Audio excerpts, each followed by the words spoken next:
আজকে আমরা জানবো ককাটেল পাখির ডিম পাড়ার লক্ষণগুলো সম্পর্কে। পাখি প্রেমীরা যারা ককাটেল পাখি পালন করেন তাদের জন্য কিন্তু আজকের ভিডিওটি খুবই দরকারি।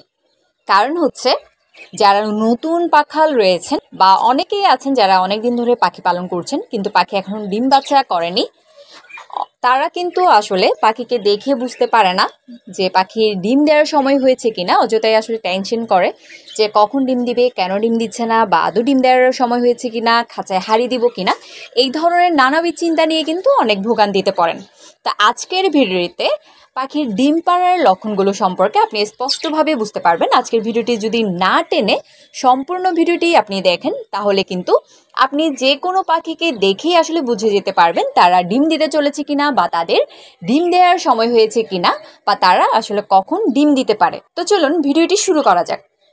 প্রথম লক্ষণ, পাখি জোড়াটির মধ্যে যে মেল পাখিটি রয়েছে সেই মেল পাখিটিকে দেখা যায় ঘন ঘন ডাকাডাকি করতে, মানে সে ম্যাটিং করার জন্য ফিমেল পাখিটাকে আকৃষ্ট করার চেষ্টা করে, এবং কখনো কখনো আপনি তাদের ম্যাটিং করতেও কিন্তু দেখে ফেলতে পারেন। আর যখন ছেলে পাখিটা ডাকাডাকি করে অর্থাৎ ম্যাটিং কল করে তখন কিন্তু মেয়ে পাখিটাকেও সায় দিতে দেখা যায়। এর পরবর্তী লক্ষণটি হচ্ছে খাঁচায় আপনি যে হাড়ি বা ব্রিডিং বক্স দিয়েছেন সেটার আসা যাওয়ার যে পথটা রয়েছে অর্থাৎ হাড়ি বা ব্রিডিং বক্সের মুখটা, সেটা মেয়ে পাখিটা কামড়িয়ে আরও বড় করার চেষ্টা করে। আসলে সে তার বাসাটাকে ডিম দেওয়ার জন্য আরামদায়ক করার চেষ্টা করে। তৃতীয় লক্ষণটি হচ্ছে আচরণে পরিবর্তন। পাখিটি আগের চেয়ে অনেক শান্ত হয়ে যায়, আবার কখনো একটু রাগান্বিত বা আক্রমণাত্মকও হতে পারে। আপনার যে পাখিটার আচরণ আগে ডিম দেওয়ার আগে একরকম ছিল, যখন তার ডিম দেওয়ার সময় হবে আপনি কিন্তু দেখবেন তার আচরণের মধ্যে অনেকটা পার্থক্য আসলে আপনার চোখে পড়বে। যেমন সে যদি আগে অনেক চঞ্চল থাকতো, দেখা যায় প্রায় গম্ভীর থাকে, যে কাঠিটা আপনি দিয়েছেন সেখানে চুপচাপ বসে থাকে, এই ধরনের হতে পারে, বা কখনো খুব খিটখিটে মেজাজেরও কিন্তু হতে পারে, যে সে তার পার্টনারকে আক্রমণ করার চেষ্টা করছে, এই ধরনেরও কিন্তু দেখা যায়। তো আপনি কিন্তু আপনার পাখির আচরণে শান্তভাবও দেখতে পারেন, আবার কিন্তু রাগান্বিত বা আক্রমণাত্মকও কিন্তু আপনি খেয়াল করতে পারেন। তো এইটাও কিন্তু ডিম পাড়ার লক্ষণ। তো চতুর্থ লক্ষণটি হচ্ছে বেশি সময় বাসার ভেতরে কাটানো। পাখিটি প্রায় সারাক্ষণ বাসার ভেতরেই থাকতে চায়। এটা একটা পরিষ্কার ইঙ্গিত যে সে ডিম পাড়তে প্রস্তুত।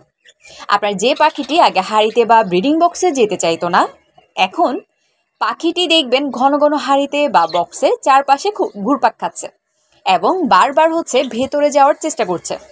হাড়ির বাহিরের তুলনায় সে কিন্তু এখন হাড়ির ভেতরেই বেশি সময় কাটাচ্ছে। পঞ্চম লক্ষণটি হচ্ছে পেট কিছুটা ফোলা দেখা যায়, কারণ পাখিটির শরীরে ডিম তৈরি হচ্ছে। সবচেয়ে সহজ মাধ্যম হচ্ছে এটা আপনার যে পাখিটি ডিম দিতে চলেছে কিনা সেটা বোঝার।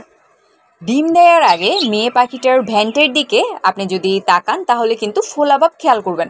এটা কিন্তু বাইরে থেকে খুব সহজেই পাখিকে দেখেই বুঝে ফেলা যায়।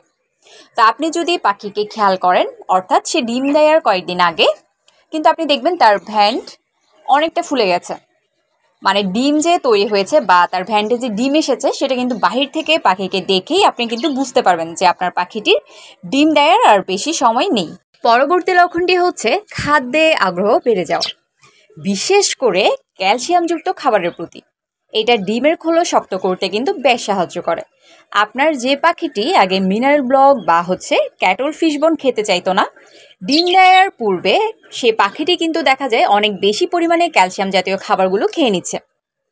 অর্থাৎ আপনি যদি আপনার খাঁচায় ডিমের খোসা বা ডিমের তৈরি খাবার অর্থাৎ ক্যালসিয়ামযুক্ত খাবারগুলো যদি পাখির খাঁচায় দেন তাহলে আপনার যে পাখিটা আগে ধরেন যে আপনি ক্যাটল ফিশ বোন বা মিনারেল ব্লক এই জাতীয় খাবারগুলো দিতেন, সে মুখ দিয়েও দেখতো না, এখন কিন্তু সে পরিমাণে অনেক বেশি খেয়ে নেবে। এটাও কিন্তু একটা লক্ষণ, যে স্পষ্ট লক্ষণ বলা যায় যে তার ডিম দেওয়ার সময় হয়ে গিয়েছে। শেষ লক্ষণটি হচ্ছে ডিম পাড়ার ভঙ্গিমায় বসা। মাঝে মাঝে পাখিটি এমনভাবে বসে থাকে যেন এখনই সে ডিম পাড়বে। সেটা হাড়িতে বা ব্রিডিং বক্সের ভেতরে হতে পারে, বা আপনি যে কাঠিটি দিয়েছেন তাদের বসার জন্য সেখানেও হতে পারে। কাঠিতে বসা অবস্থায় আপনার মেয়ে পাখিটি ঘন ঘন ল্যাজ উঠানামা করতে পারে। এছাড়া পাখির পায়খানার আকৃতিতেও পরিবর্তন খেয়াল করবেন আপনি। যখন তার ডিম পাড়ার একদমই কাছাকাছি সময় হয়ে যায় তখন আপনি খেয়াল করলে দেখবেন পাখিটির আগের চাইতে বড় সাইজের পায়খানা করছে। আর এই পায়খানার সাইজ কিন্তু ইঙ্গিত দেয় যে আপনার পাখিটি কয়েকদিনের মধ্যেই ডিম পেড়ে দিবে। এটার একটা কারণ আমি আপনাদের বলি, যেহেতু পাখি ডিম দেওয়ার পূর্বে বেশি সময় সে হাঁড়িতে কাটায়, তো তো দেখা যায় তার যখন পুপস আসে, টয়লেট করবে, সে পায়খানা করবে, তখন দেখা যায় সে হাঁড়ি থেকে বের হয়। তো তার কিন্তু তখন পায়খানার সাইজটা, আকৃতিটা বড় হয়। এর আগে আপনি দেখবেন যে ছোট ছোট দানাদার টাইপের তারা পায়খানা করে। কিন্তু আপনার পাখিগুলোর যদি ডিম দেওয়ার সময় ঘনিয়ে আসে, তাহলে কিন্তু দেখবেন আপনার মেয়ে পাখিটা যখন সে পায়খানা করবে, তার পায়খানার সাইজটা কিন্তু আকৃতিতে আগের তুলনায় এখন অনেকটা বড় হবে। তো সেইগুলো দেখে আসলে আপনি খুব সহজভাবেই কিন্তু বুঝে ফেলতে পারবেন যে আপনার ককাটেল পাখি ডিম দিতে চলেছে।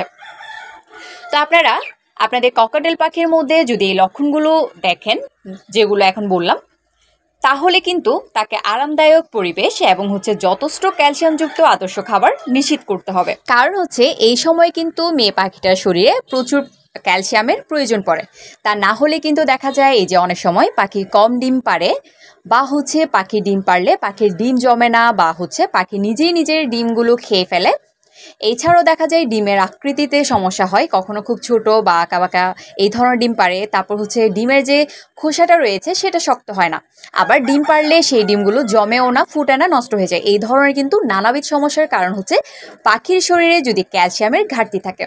তাই আপনাকে ক্যালসিয়ামযুক্ত খাবার ভালোভাবে নিশ্চিত করতে হবে আপনার পাখির জন্য, যেন সে খুব ভালো ডিম পারে এবং প্রত্যেকটা ডিম থেকেই যেন বাচ্চা ফুটে। তাই আপনার ককাটেল পাখির মধ্যে যদি এই লক্ষণগুলো আপনি দেখেন, তাহলে তাকে আরামদায়ক পরিবেশ এবং ক্যালসিয়ামযুক্ত খাবারগুলো নিশ্চিত করুন। এখানে আরামদায়ক পরিবেশ বলতে এমন পরিবেশ যেখানে পাখিকে আসলে বিরক্ত করার কেউ থাকবে না। ইঁদুর, তেলাপোকা বা মানুষের ঘন ঘন আসা যাওয়া, এই ধরনের যাতে কোনো সমস্যা না হয়, তাহলে কিন্তু পাখি আসলে ভয়ে থাকে বা স্ট্রেসে চলে যায়, সে কিন্তু ডিম দিতে চায় না, বা ডিম দিলেও ডিমের ওইভাবে তারা যত্ন নেয় না। তাই মেয়ে পাখিটা যেহেতু ডিম দিবে, তার ডিম দিতেও কিন্তু অনেকটা কষ্ট হয়ে থাকে পাখির।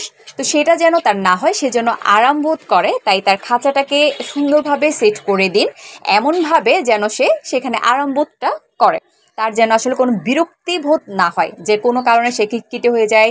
কারণ পাখির এই সময় পাখি চায় তার হাঁড়িটা বা তার খাঁচাটা সে তার নিরাপদে রাখতে, কেউ যেন আসলে তাকে বিরক্ত না করে। আপনি দেখবেন পাখির যখন ডিম পাড়ার সময় হয়, আপনি যদি পাখির হাঁড়িতে হাত দিতে চান বা খাঁচার ভেতরে হাত দিয়ে যদি খাবার দিতে চান, তাহলে পাখি কিন্তু আপনাকে কামড় দেওয়ার চেষ্টা করে বা সে রেগে যাওয়ার চেষ্টা করে। এই ধরনের একটা বিষয় কিন্তু আপনি খেয়াল করবেন। এর মানে সে তার বাসাটাকে আসলে নিরাপদ করতে চাইছে। তো পাখি আসলে যেন বিরক্ত না হয়, সেই জিনিসটাও আপনারা খেয়াল রাখবেন। তাই পাখিকে অবশ্যই ক্যালসিয়ামযুক্ত খাবার এবং আরামদায়ক পরিবেশটা দিতে হবে। তো ভিডিওটা যদি আপনাদের ভালো লেগে থাকে, তাহলে ভিডিওতে এটি লাইক দিন। আর এই ধরনের প্রয়োজনীয় পাখি সম্পর্কিত ভিডিওগুলো প্রতিদিন পেতে এখনই চ্যানেলটি সাবস্ক্রাইব করে ফেলুন। তো আজকে এতটুকু পর্যন্তই। ধন্যবাদ সবাইকে।